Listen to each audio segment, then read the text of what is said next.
Nous rendons gloire à Dieu. Sans plus tarder, nous allons prendre nos Bibles dans le livre de Jean.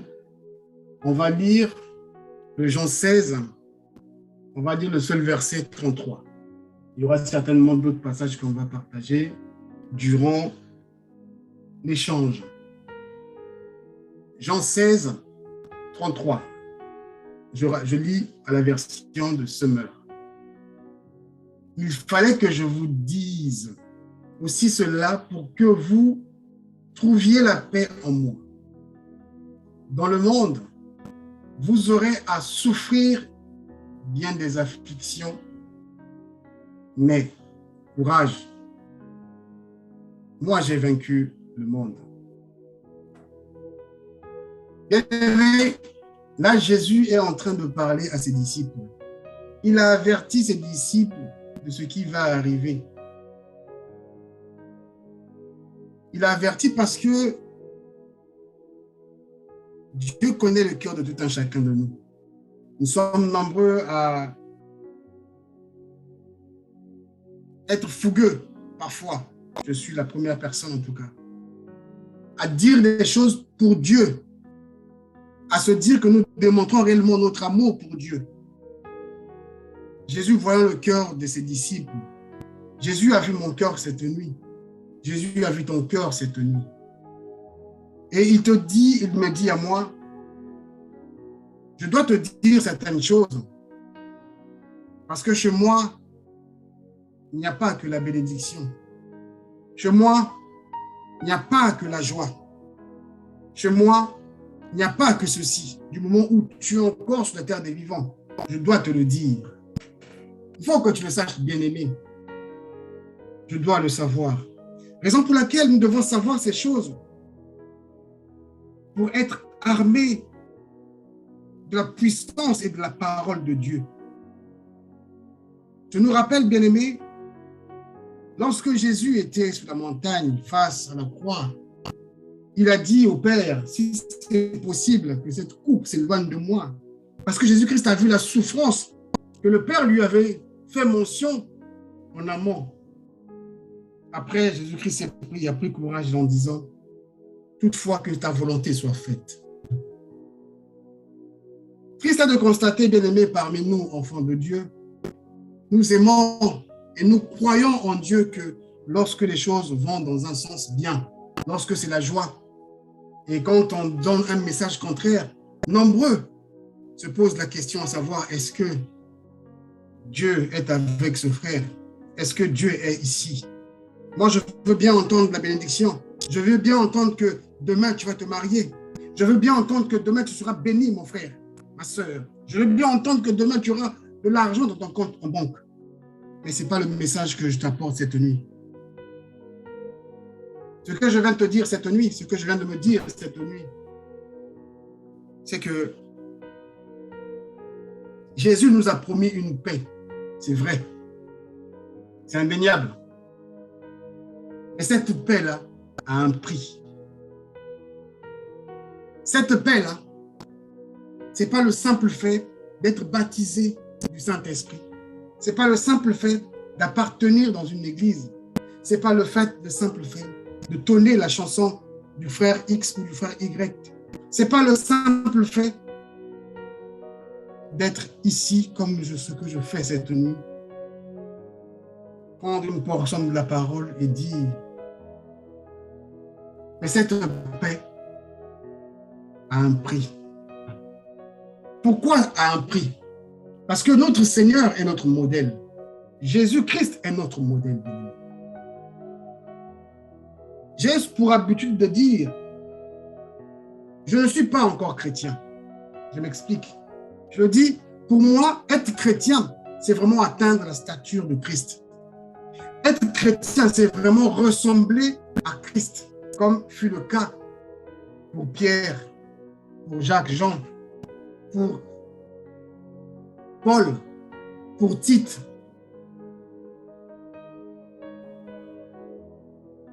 Pourquoi Jésus dit à ses disciples, pourquoi implicitement Jésus dit cela à moi? Et pourquoi il dit à toi aussi qui m'écoutes? Il dit, il fallait que je vous dise aussi cela. Vous avez vu des miracles, vous avez ceci, ne vous arrêtez pas là. Je ne suis pas seulement un Dieu de miracles. Je suis aussi un Dieu qui peut passer par des difficultés. Parce que pour atteindre cette stature de miracle, il y a un processus. Il y a quelqu'un qui s'est dévié de nous. Il y a quelqu'un qui s'est rebellé, qui ne va jamais te laisser tranquille. Et toi, en tant qu'enfant de Dieu, tu dois être conscient de ces choses. Il ne faut pas qu'à chaque fois qu'il y ait une tribulation, tu puisses affilier cela au diable. Ça peut être le diable. Je ne dis pas que ce n'est pas le diable. Ça peut être le diable. Mais quelque part, ça peut être Dieu lui-même pour aussi voir ton cœur. Parce que Jésus a vu le cœur de ses disciples. Il a vu leur cœur, raison pour laquelle il a dit, je dois vous dire ça. Au travers de ce que je dis dans vos cœurs là, attention. Dans le monde, vous aurez à souffrir. Du moment où vous êtes encore sur cette terre des vivants, Satan, tu auras à souffrir. Mon frère, tu auras à souffrir. Ma soeur, tu auras à souffrir. À cause de quoi? À cause du choix que tu as fait. Mais ce choix-là n'est pas simplement simple.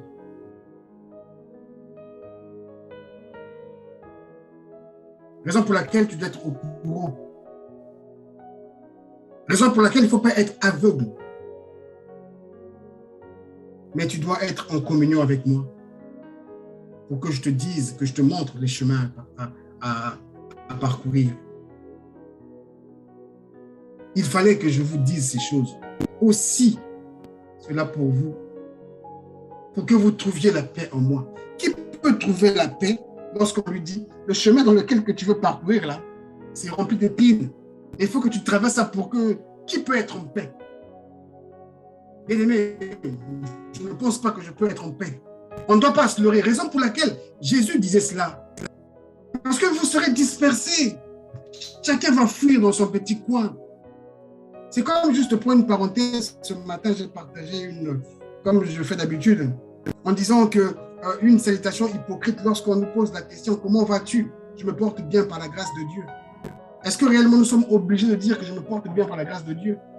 Si nous sommes obligés de le dire, donc on doit le dire aussi à nos responsables au travail. On doit le dire aussi à certaines personnes qui ne sont pas de notre confession. Mais pourquoi on s'arrête seulement entre nous? Est-ce que réellement, lorsque tu le dis, tu affirmes cela par rapport à ce qui vient de votre cœur? Ça devient comme un slogan. Et pourtant Dieu dit, ne prenez pas son nom en vain. Ne prononcez pas son nom en vain. Ça devient comme un slogan. C'est comme, excusez-moi, nos frères, les musulmans, qui ont pour habitude de dire Inch'Allah. Pour moi, je me porte bien par la grâce de Dieu, ça devient comme Inch'Allah. Nous devons être conscients de ce qui sort de nos bouches. Parenthèse fermée. Bien-aimé, je veux te dire ça pour que tu saches que nous ne devons pas blaguer avec Dieu. Dieu connaît toutes choses. Il nous avertit ces choses parce que dans notre marche, il n'y aura pas seulement la joie. Nous avons une joie parfaite. Mais pour l'instant, nous sommes en mission d'aller conquérir le monde. Le monde qui est un système de pensée. Je peux lire ça au début. Si je remonte au verset 29, la Bible dit, maintenant enfin, s'écrièrent ses disciples. Maintenant enfin, s'écrièrent ses disciples. Tu nous parles en toute clarté. Et non plus de manière figurée. À présent, nous savons que tu sais tout et que tu connais d'avance les questions que l'on aimerait te poser. C'est pourquoi nous croyons que tu viens de Dieu. C'est si bien. Ainsi donc, leur répondit Jésus. Vous croyez à présent? Est-ce que réellement tu crois? Le Seigneur dit, l'heure vient. Elle est déjà là. Où vous serez dispersés chacun dans son côté. Et vous me laisserez seul. Crois-tu réellement, quand même quand tu dis, je me porte bien par la grâce de Dieu, et si on te met je sais pas, un peu maca à la tête, on te dit, est-ce que tu vas encore dire ça devant Dieu? Est-ce que tu vas accepter? Crois-tu réellement à cela? Jésus dit, mais l'heure vient. Elle est déjà là. Ou vous serez dispersés chacun dans son côté et vous me laisserez seul. Il faut qu'à mon lieu de travail, quand on me pose la question, « Ah, le frère Satel, comment vas-tu » D'ailleurs, pourquoi comment vas-tu? Je dirais, « Ah, monsieur le directeur, je me porte bien par la grâce de Dieu. » Si à mon directeur, je ne peux pas le dire, il ne faut pas que je le dise ailleurs. Bien aimé, d'où j'ai dit l'hypocrisie. L'hypocrisie, c'est quoi? L'hypocrite, c'est qui? C'est celui qui a double visage. Dieu connaît nos cœurs. Nous devons être sincères sur tout ce que nous disons. Je le dis pour moi-même, bien-aimé. J'ai toujours dit, je ne viens pas pour te donner une leçon. Je viens moi-même pour me apprendre une leçon. Jésus m'avertit, oui, c'est bien. Tout ce que tu me dis, c'est bien des éloges que tu me donnes. Mais je connais le fond de ton cœur. Si vraiment on te persécute un peu plus, tu risqueras de me fuir. Est-ce que tu es capable de tenir jusqu'au fond? Nous n'arrivons même pas à nous soutenir entre nous. Comment vas-tu? Ça devient comme des slogans. C'est comme le fait qu'on se dise, ah, le frère un tel, le frère, la sœur un tel. Ça encore, c'est un autre sujet. Est-ce que c'est de Dieu? Ça devient comme une manière de cloisonner les gens dans une religion. Or, notre Dieu n'est pas un Dieu de religion. Jésus nous a averti toutes les choses. Aimer, c'est tout ça. Aimer, c'est supporter cette galère. Aimer, c'est accepter cette souffrance. Est-ce que tu aimes? Lorsqu'on se marie, on fait des promesses. Mais quand il arrive la tribulation, ah, je ne savais pas que tu étais comme ça. Est-ce que tu avais aimé? Mais Jésus, dans la souffrance, l'amour continue. Il dit, dans le monde, vous aurez à souffrir bien des afflictions. Vous aurez à souffrir bien des afflictions. Ça, je vous le dis, je te le dis. Ne pense pas que quand tu es devenu enfant de Dieu, le tapis t'est déroulé comme ça jusqu'au ciel. Parce que celui qui a fui, celui qui s'est rébellé, ne te laissera pas passer comme ça. Ne pense pas que parce que tu t'es marié, que pour toi c'est bon, c'est fini.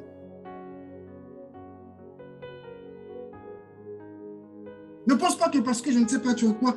Non, bien-aimé. Tu dois être collé à Jésus-Christ. Tu dois être attaché à Jésus-Christ.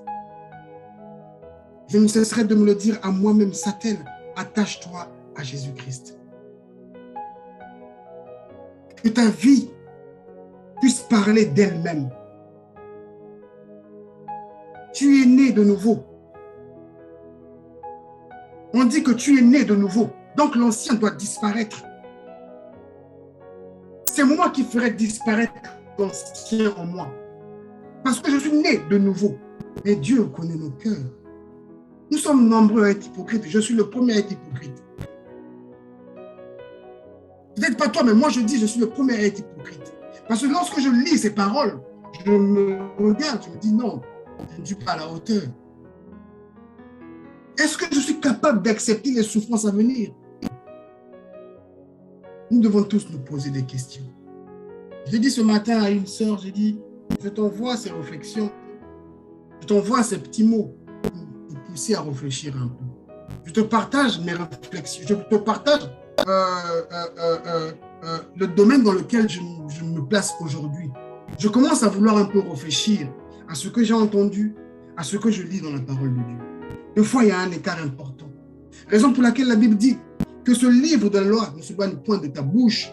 Ça veut dire qu'en amont, tu dois mémoriser, tu dois méditer cela et de ta bouche sortira la vraie parole de Dieu. Est-ce que lorsque les disciples ont parlé à Jésus, c'était vraiment de bon cœur? Jésus connaissait, il a dit oui, toi tu vas te disparaître, toi tu vas fuir. Demain tu vas pas, tu me dis je t'aime aujourd'hui, mais demain quand tu auras des problèmes, tu partiras dans ton coin. Or nous en tant qu'enfants de Dieu, nous ne devons pas avoir ce genre de comportement. Jésus est venu, il a vu des choses au Père faire, il l'a fait, il n'a pas été différent. Lorsqu'il est parti chez Jacé, il n'a pas dit autre chose que lorsqu'il est parti, je ne sais pas, chez le centenier, comme quand il a croisé le centenier romain. Il a été authentique de bout en bout. Es-tu authentique? Satel, tu es authentique. Si tu es comme moi, posons-nous la question nous-mêmes, est-ce que nous sommes authentiques? Je viens pour égayer ta mémoire. Est-ce que tu es authentique? Dieu t'a placé un cerveau pour que tu réfléchisses un peu au travers de sa parole. Lorsque tu le lis avec moi cette nuit, est-ce que tu penses que demain tu es capable de supporter la galère, la souffrance à venir? Bien-aimé, c'est quoi la souffrance? Souffrir, la souffrance, c'est faire souffrir, c'est état prolongé de douleur morale ou physique. Est-ce que tu es prête à cela? Est-ce que tu es prête à recevoir des coups venant de l'ennemi, malgré cela que tu avances? C'est ce que Jésus-Christ a montré lorsqu'il partait à la croix. Lorsqu'on le fouettait, les femmes qui pleuraient.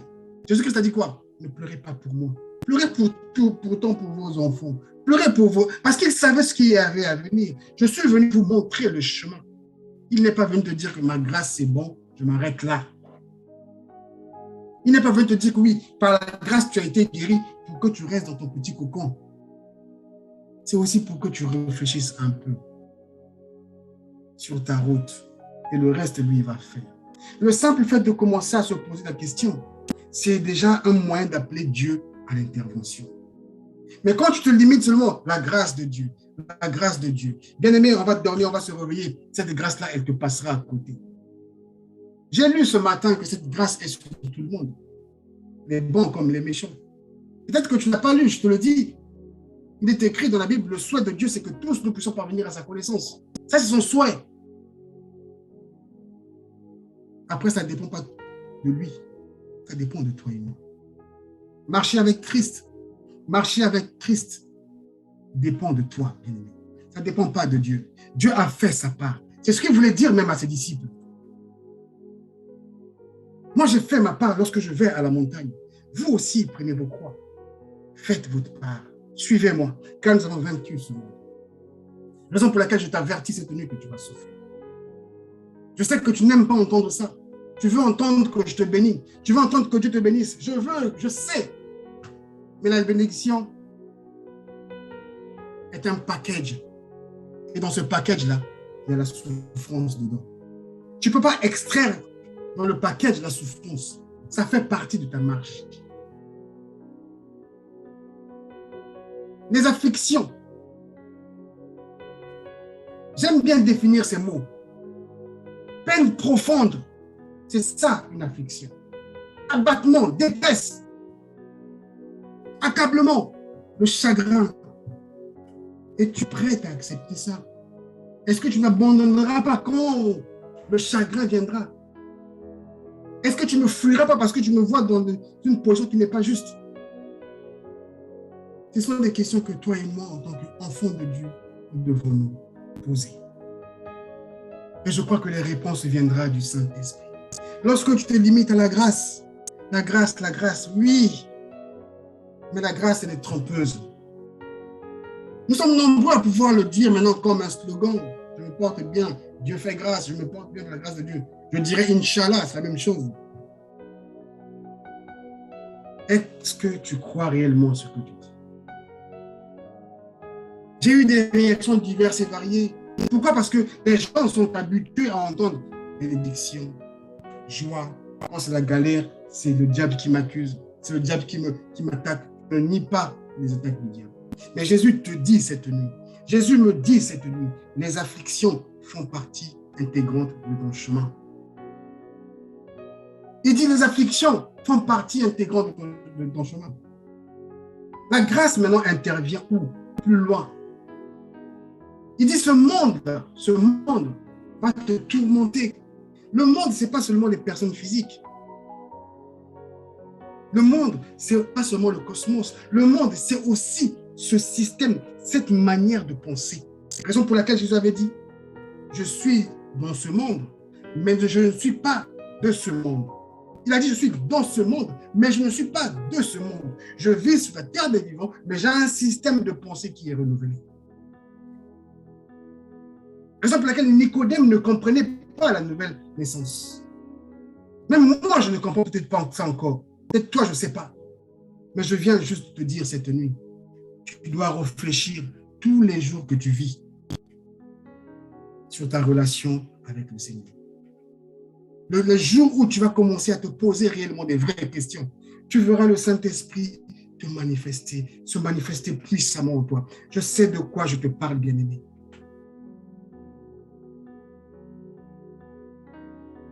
Dieu lui-même, il va déverser des paroles.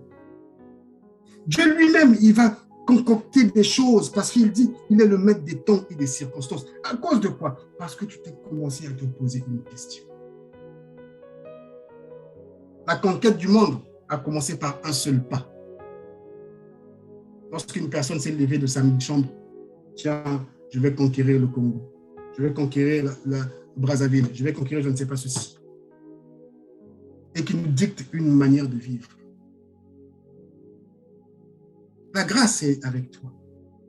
La grâce te dit cette nuit de réfléchir, d'être réfléchi. La grâce te dit que dans le monde où tu vis, tu auras des problèmes.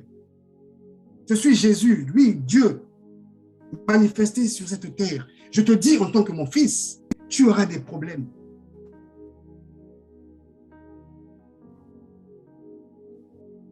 Bien-aimé, j'ai dit que la grâce intervient. Toujours.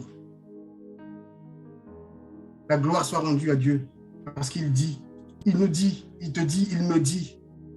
Mais. Il s'est exclamé en disant, mais. Moi, j'ai vaincu le monde. Pourquoi il dit que mais moi, j'ai vaincu le monde?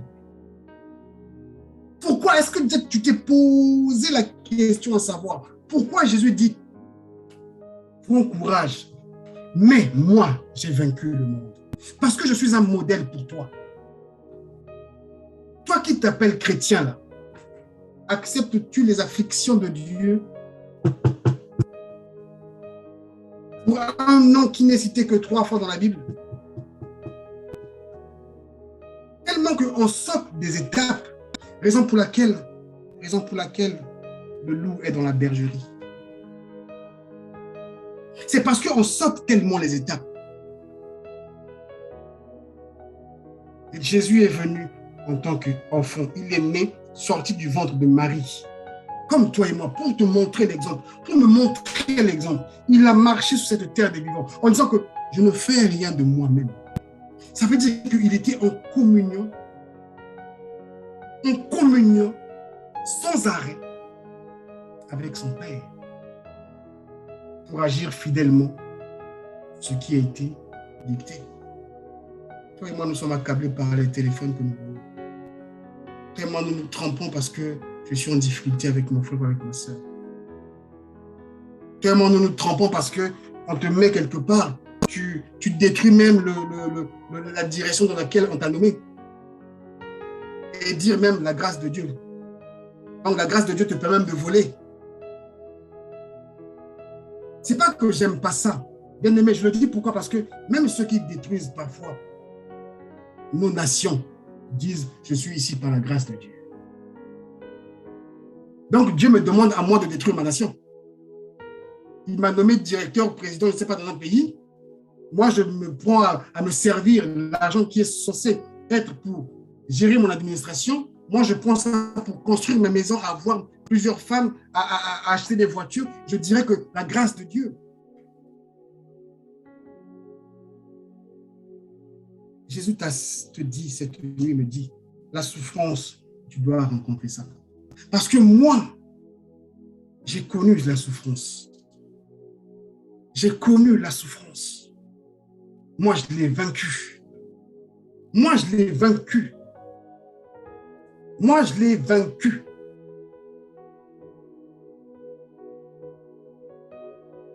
C'est qui? Pourquoi? Comment on peut t'appeler vainqueur? Un vainqueur, c'est une personne qui a essuyé une défaite dans un combat, dans une compétition. Personne qui d'avance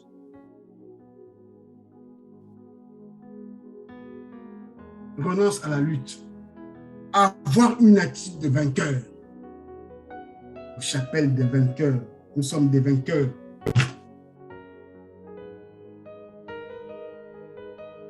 Ça devient tellement banal, des fois quand on regarde de nos vies, on ne reflète même parfois même pas l'image de ce que nous sommes en train de dire. Jésus-Christ me dit à moi, si tu veux m'entendre aussi, je te partage ce qu'il me dit. Tu auras des afflictions. Tu vas souffrir dans le monde dans lequel tu te trouves. Mais courage, j'ai vaincu. Ce mot-là, mais courage, j'ai vaincu, définit quelque chose, définit une attitude, définit ta façon d'être, définit ta marche. En fonction de quoi? Au regard de la vie de Jésus. Raison pour laquelle il dit, nous qui entendons ces choses, nous sommes heureux, mais à condition. Il y a une condition, bien-aimés, à condition que nous les pratiquions. Une fois que nous avons pratiqué ces choses-là, je marcherai sur l'eau sans problème. Je dirais comme Élie, toi pluie, ne tombe pas. Je me dis, Seigneur, pourquoi ceux de l'Ancien Testament, ils n'avaient pas le Saint-Esprit? Nous qui parlons beaucoup du Saint-Esprit, mais nous n'arrivons même pas à faire ce que Élie a fait. Nous qui parlons souvent de la grâce, nous n'arrivons même pas à faire ce que Élie a fait. Nous n'arrivons même pas à vivre comme Daniel. Est-ce qu'au temps de Daniel, les gens parlaient aussi du Saint-Esprit banalement comme aujourd'hui? C'est pas ce qui se dit. À cause de quoi nous ne sommes pas avertis? Je dirais que ceux de l'Ancien Testament, ils étaient avertis. Ils respectaient certainement peut-être ce Dieu. Raison pour laquelle peut-être ils ont vécu des miracles que toi et moi, peut-être, on ne vit pas. Je ne dis pas que ça n'existe pas. Certainement, ça doit exister quelque part. Mais il y a trop de dégâts dans notre milieu. Ou même ceux qui ne croient pas en Dieu se moquent de nous. Eux, ils supportent parfois les afflictions. Quand ils vont chez leur maître, leur maître dit, tu fais 5 jours, tu ne te laves pas. Lui aussi fera 5 jours, même s'il sent mauvais devant lui, il dit, je sais pourquoi je ne me lave pas. Parce que je sais qu'au bout du 5e jour, j'aurai le résultat. Mais toi, quand on te dit ça, non, la grâce de Dieu. C'est quoi la grâce de Dieu? C'est ça la grâce de Dieu. La grâce de Dieu, c'est le fait de te dire, sois comme moi, suis-moi, sois mon disciple. Sois mon disciple. C'est le fait que tu sois disciple, tu seras appelé chrétien. C'est après d'avoir affranchi l'étape du disciple-là, c'est là où les gens te diront, ça, il est comme Christ. Parce que tu as supporté la souffrance comme Christ a supporté la souffrance. Parce que Christ a vaincu le système de pensée de ce monde. La convoitise, il a vaincu. Je tiens à te rappeler, à me rappeler moi-même. Il a été le premier à être tenté. Le diable lui a montré la richesse du monde. Il avait la parole dans sa bouche. Le diable lui a défié même. Si tu es fils de Dieu, soit là on va voir. Mais si c'est toi et moi, à moi, je suis chrétien, j'ai le Saint-Esprit. Je n'arrive même pas à chercher une mouche. Bien-aimés, nous devons être conscients d'une chose. Nous devons nous poser des questions tous les jours, d'une manière répétée, de nous regarder. Que je me regarde, tel, est-ce que je suis sur le droit chemin? Seigneur, pourquoi je n'arrive pas à faire ça? Cette question va envoyer un message au Saint-Esprit qui en moi me disant que voilà, tu n'arrives pas à faire ça à cause de tel problème. Tu n'es pas malade. Il y a seulement une chose qui manque en toi, c'est l'obéissance. Lorsque tu vas obéir à ça, tu verras que ça va se manifester. Et c'est là où nous avons beaucoup de problèmes. Dieu connaît le cœur de tout le monde, bien-aimé. Même si nous le disons, je dis que nous sommes des hypocrites. Parce que là, Jésus l'a dit. Hein. Il dit à ses disciples, il dit à toi, à moi. Il fallait que je vous dise aussi cela. Vous qui êtes fougueux là. Je dois vous le prévenir. C'est bien ce que vous me dites. Mais pour que vous trouviez cela, pour que vous trouviez la paix en moi. La paix que j'ai eue, c'est une vie de sacrifice, une vie de sacrifice, une vie d'abondance des choses. Et voici comment est-ce que j'ai fait pour avoir la paix. Or, toi, tu veux la paix sans payer le prix. Toi, tu veux qu'une petite descente comme ça qui vienne je ne sais pas comment. J'ai souvent dit, et je le redis, bien-aimé, Jésus-Christ n'est pas un magicien. Jésus-Christ nous donne des solutions. C'est comme quand nous avions commencé à l'école, au débutant, on nous disait 1 plus 1 égale 2. Nous l'avons retenu. Mais pourquoi ce que Jésus nous dit, on n'arrive pas à retenir? Parce qu'on a entendu qu'il y a un Dieu qui guérit. Donc, moi, j'attends seulement la guérison. Pourquoi? Parce qu'on a dit, au travers des meurtrissures de Jésus que je suis guéri. Même si je mène ma vie à gauche, mais au travers de la vie, tu vas dire ça, bien-aimé, il n'y aura pas de guérison. Tu vas rencontrer la souffrance. Mais je viens de te dire, arme-toi de cette parole de Dieu. Arme-toi de cette parole. Tu vas vaincre. Parce que celui qui t'a précédé, celui qui m'a précédé, il va confirmer, et te le confirme cette nuit, lui, il a vaincu. Il est Dieu. Il est Dieu. Il a vaincu. Pourquoi veux-tu être différent? Pourquoi veux-tu toujours rester enfant, quand tu peux te nourrir toujours lait? Lève-toi de ton sommeil cette nuit. Essaie de faire comme ce que je fais. Je ne viens pas te donner une leçon, mais je viens te dire un conseil. Je suis en train de le faire, de me lever, de chercher, de parcourir le cœur de Dieu, d'avoir la soif de connaître c'est qui Satan, pourquoi je vis. Dieu me dit, va, annonce ma parole. Il n'a pas seulement dit à moi, il a dit à toi aussi. Pas à des niveaux peut-être égaux, mais chacun a son niveau, comme les talents. Chacun a ses talents. Je suis peut-être appelé à parler devant la foule. Tu es peut-être à parler au minime, dans ton petit coin. Au travers de ton milieu, le plus immédiat possible. Prêche, enseigne, parle de la parole de Dieu. Mais que cela soit vu dans ta vie.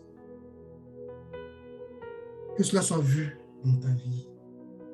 Tu connaîtras, je connaîtrai les souffrances et les afflictions dans ce monde. Gloire soit rendue à Dieu. Celui qui est passé par là me dit, j'ai vaincu. C'est ce que je viens de te dire cette nuit. Tu vas vaincre aussi. Lorsque ces choses arrivent, souviens-toi que Jésus-Christ est passé par là. Mais lorsqu'on regarde, on repart dans les Écritures, je ne pense pas que les disciples qui ont suivi Jésus-Christ sont partis de cette terre des vivants d'une manière aussi digne. Enfin, j'ai entendu, j'ai lu, il y a d'autres qui ont été lapidés, il y a d'autres qui ont coupé la tête. Toi, tu vas accepter ça. C'est à ça que le Christ nous appelle. À renoncer du monde pour le suivre. Tu connaîtras la souffrance. La joie, c'est le fait de souffrir et après de réjouir de la paix. Raison pour laquelle Dieu dit, je vous donne ma paix. Pas comme le monde vous donne, mais sa paix à lui. Sa paix à lui passe par ces afflictions-là, que le monde ne veut pas te laisser tranquille. Ça passera par là et après demain, tu auras la paix du cœur. Je vais finir par là, bien-aimé, en te disant, après l'effort, c'est le réconfort. Après l'effort, c'est le réconfort. N'est pas la mentalité de ceux qui détruisent. Ceux qui détruisent n'aiment pas l'effort. Ceux qui détruisent n'aiment pas la correction. Ceux qui détruisent aiment des éloges. Après l'effort, c'est le réconfort. Que Dieu vous bénisse.